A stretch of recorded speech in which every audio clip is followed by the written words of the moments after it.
Hello friends. तो दोस्तों, जैसा कि आप सभी जानते हैं कि कैलेंडर एक ऐसा सब्जेक्ट होता है जो सभी एग्ज़ाम में पूछा जाता है। तो आज मैं आपको कैलेंडर सिखाऊंगा और आप अच्छे से देखेंगे तो आपको एक ही बार में कैलेंडर क्लियर हो जाएगा। इस पे कैलेंडर के आपको मैं 5-6 वीडियो दूंगा दोस्तों, और एक स्टेप बाय स्टेप आपको मैं समझाऊंगा। तो कैलेंडर में आपको याद रखना है, सबसे पहले जो वर्ड्स होते हैं, कैलेंडर को दो प्रकार से बांटा गया है। कैलेंडर में दो प्रकार होते हैं। कैलेंडर में दो प्रकार, एक तो होता है साधारण वर्ष, एक होता है साधारण वर्ष और दूसरा होता है लीप वर्ष। लीप वर्ष तो आपको सबसे पहले ये पहचानना आना चाहिए कि कौन सा साधारण वर्ष होता है और कौन सा लीप वर्ष होता है।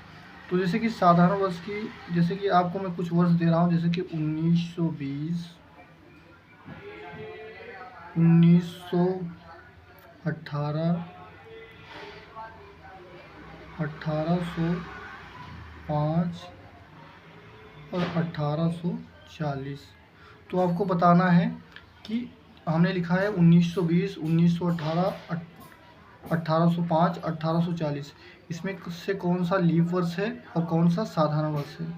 तो आपको ये पहचानने की सबसे अच्छी ट्रिक है, जो लीप वर्ष आपको निकालना हो तो आप लास्ट के दो अंकों से, यानी कि लास्ट के जो दो अंक होंगे उनको क्या करना है, 4 से भाग देना है। 4 से आपको भाग देना है और लीप वर्ष का पता चल जाएगा, यानी कि जो 4 से पूर्णतः विभाजित हो जाए वो आप समझ लेना कि लीप वर्ष है। जैसे कि ये 19 है, जैसे कि दोस्तों ये 20 है। अगर आप 20 को 4 से भाग देंगे लास्ट में 20 को, तो ये पूर्णतः कट जाएगा। इसका मतलब ये क्या हो जाएगा, लीप वर्ष हो जाएगा। 1920 क्या हो जाएगा, लीप वर्ष हो जाएगा। और ये 18 की बात करें, 1918, तो 1918 को अगर आप लास्ट के 18 को 4 से भाग देंगे तो दोस्तों ये 4 से विभाजित नहीं होगा, अतः ये क्या हो जाएगा, साधारण वर्ष। अतः ये साधारण वर्ष हो जाएगा। उसके बाद में 1805 की बात करें, अगर आप इसे 4 से भाग करेंगे तो ये भी नहीं कटेगा, यानी कि पूर्णतः नहीं कटेगा, तो ये क्या हो जाएगा, साधारण वर्ष। साधारण वर्ष हो जाएगा। और ये 1840 को अगर आप 4 से भाग देंगे तो ये कट जाएगा। इसका मतलब ये क्या हो जाएगा, लीप वर्ष हो जाएगा। लीप वर्ष हो जाएगा। तो यानी कि आपको जब भी लीप वर्ष निकालना हो तो लास्ट के दो अंकों को 4 से भाग देना है। आपको कितने से भाग देना है, लास्ट के दो अंकों को 4 से भाग देना है दोस्तों। जैसे कि साधारण वर्ष, साधारण वर्ष होता है आपका 365 दिन का। 365 दिन का साधारण वर्ष होता है। और लीप वर्ष होता है 366 दिन का। 366 दिन का। तो आपने देखा होगा कैलेंडर में कि जो फरवरी होती है, फरवरी किसी किसी वर्ष में 28 दिन की होती है और किसी वर्ष में आपने देखा होगा कि 29 दिनों की फरवरी होती है। 29 दिन की फरवरी होती है। उसका कारण यही होता है दोस्तों कि प्रत्येक 3 वर्ष बाद, आपको याद रखना, 3 वर्षों बाद, 3 वर्ष बाद क्या होता है, लीप वर्ष होता है। लीप वर्ष, और जब लीप वर्ष होता है तो ये इसमें फरवरी आपकी 29 दिन की हो जाती है। 29 दिनों की हो जाती है फरवरी।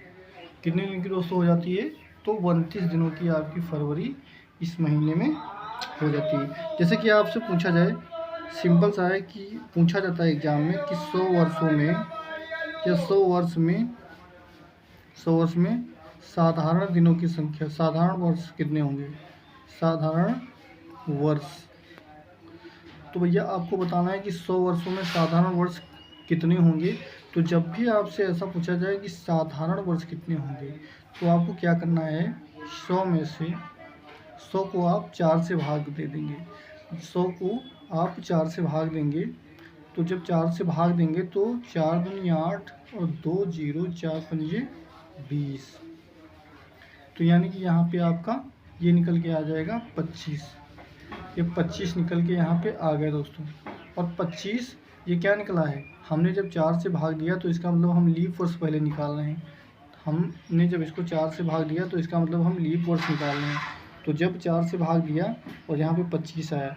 दोस्तों आपको और याद एक चीज़ मैं बता देता हूँ, क्लियर कर देता हूँ, इसमें कुछ अपवाद भी होता है।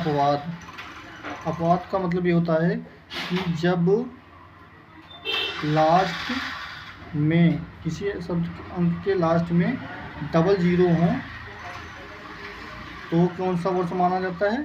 शताब्दी वर्ष, वो माना जाएगा शताब्दी वर्ष। ठीक है, और शताब्दी वर्ष, तो इसमें देखो आप डबल जीरो है तो ये क्या है? शताब्दी वर्ष है। जब भी शताब्दी वर्ष होता है तो लीप वर्ष में से 1 माइनस कर देंगे तो 24। ये 24 वर्ष कौन से निकल के आए हैं? लीप वर्ष। 24 कौन से निकल के आ गए? लीप वर्ष। और जब 100 में से आप 24 माइनस कर देंगे तो 76 वर्ष निकलेंगे। और ये 76 वर्ष कौन से होंगे? ये 76 आपके होंगे साधारण वर्ष। साधारण वर्ष।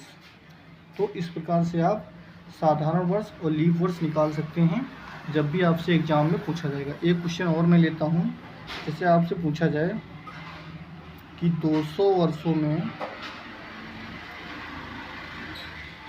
लीप वर्ष और साधारण वर्ष, और लीप वर्ष बताना है आपको कितने होंगे। साधारण वर्ष और लीप वर्ष बताना है कि आपको कितने होंगे। तो आपको सबसे पहले लीप वर्ष निकालना है। लीप वर्ष निकालना है। तो जब 200 में से आपको मैंने बताया कि लीप वर्ष निकालने के लिए 4 से भाग देंगे। तो जब 4 से इसको आप काटेंगे तो 4 पंजे 20 और ये 50 निकल के आ गया। ठीक है भैया, ये निकल के आ गया 50 वर्ष। और ये कौन से निकले हैं? तो लीप वर्ष निकले हैं। ठीक है, तो जब ये लीप वर्ष निकल के आ गए आपके, और मैंने बताया था कि हर 100 से स्टार्टिंग होगी। जब भी 100 से स्टार्टिंग होगी तो समझ लेना भैया एक ये शताब्दी वर्ष हो जाता है। 200 पे जाएंगे तो 2 शताब्दी वर्ष हो जाएंगे।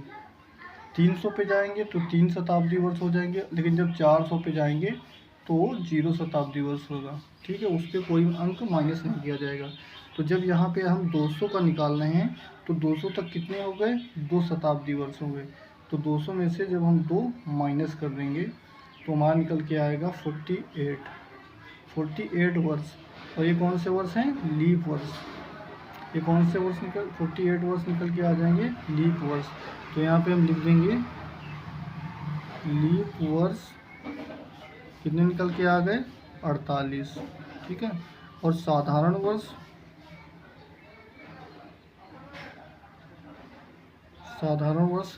तो यहाँ पे क्या करेंगे हम? 200 में से माइनस 48 कर देंगे तो क्या आ जाएगा? 152 वर्ष। और ये कौन से हो जाएंगे? हमारे साधारण वर्ष। इस प्रकार से आप लीप वर्ष और साधारण वर्ष निकाल सकते हैं।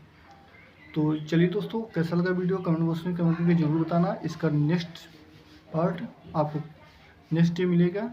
तो तब तक के लिए जय हिंद, जय भारत।